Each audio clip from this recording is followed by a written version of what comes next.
Today we're going to read The Cat Who Walked Across France by Kate Banks.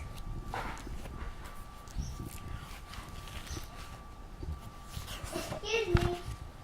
I want you to help me color spirit back on the paper.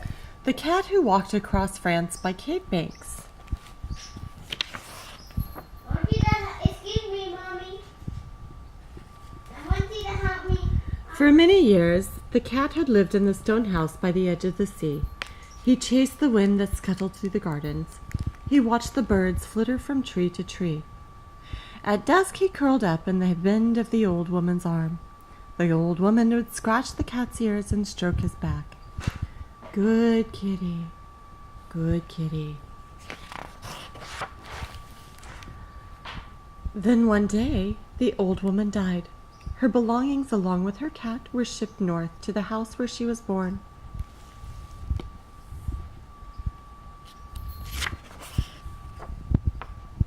Why did the old woman die?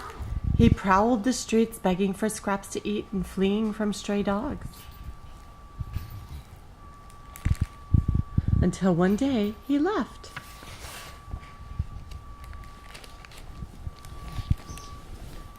He roamed the countryside, circling pastures where animals grazed, and he watched his own shadow lengthen as each day drew to a close. At night he sheltered himself in a lonely barn. He lay in a pile of stiff hay, but when he closed his eyes, he could feel the softness of the blue grass that grew behind the stone house by the edge of the sea.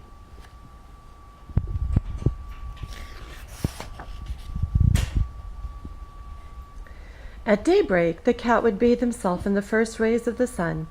Then he would trot off. Sometimes he strolled. Other times he slunk. He learned to hunt field mice and birds and drink from village fountains. Once, someone set a bowl of milk under his nose, and he thought of staying, but then a voice cried, "Run along now!" Big cities loomed large, bustling and brimming with noise. But the cat scampered bravely down the wide avenues, dodging cats and bicycles.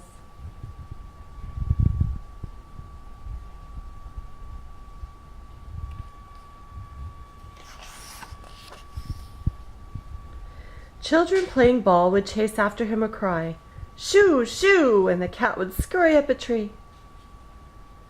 But then he nestled into its branches. He would remember the tangy smell of lemons ripening on a branch under a window at the stone house by the edge of the sea, and he would move on. The end. The cat pranced over bridges and bristled at the thundering trains that passed. At dusk he would lick the dirt from his face and paws. In his dreams he would hear the twigs snapping and the crunch of dried leaves as he circled around the stone house by the edge of the sea.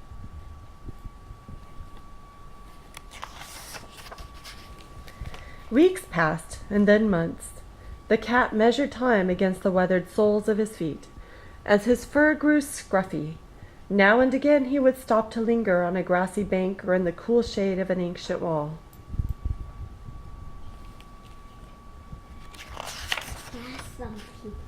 Or he would pause to watch a barge gliding down the canal.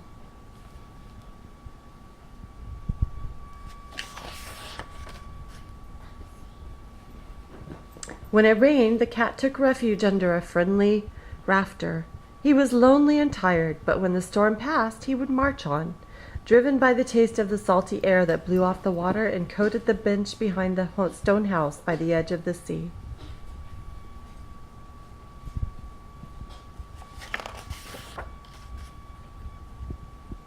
When the cat came to a river, he would stop for a drink. He would watch the fish jump in wide arcs over the water, and he would cry, "Meow!" And then he would stretch his legs, arch his back, and continue on his way.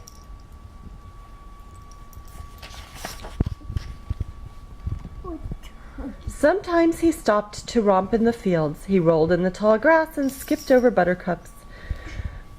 But when he came to the fields of lavender, a memory stirred, and the cat saw the blue door of the stone house by the edge of the sea, and the soft light in the hallway that seemed to say, "Come right in."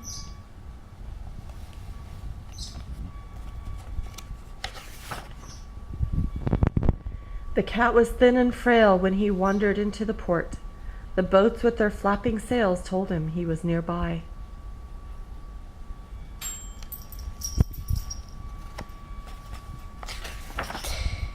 At last he walked up to the gate of the stone house by the edge of the sea. The front door was wide open. The cat walked in, he settled into a warm spot and fell asleep. He awoke to the sound of voices. "Where do you think it came from? Do you suppose it's lost?" A boy and girl were standing over him talking. A platter of food was set on the floor and a bowl of fresh water. The cat shied away.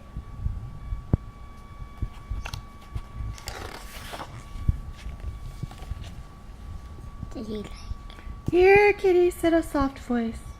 A hand reached under the cat's chin and scratched. The cat began to purr and he closed his eyes. He was reminded of the hands of an old woman stroking his back. He could hear her quiet breathing and gentle words, "Good kitty," and he knew he was home.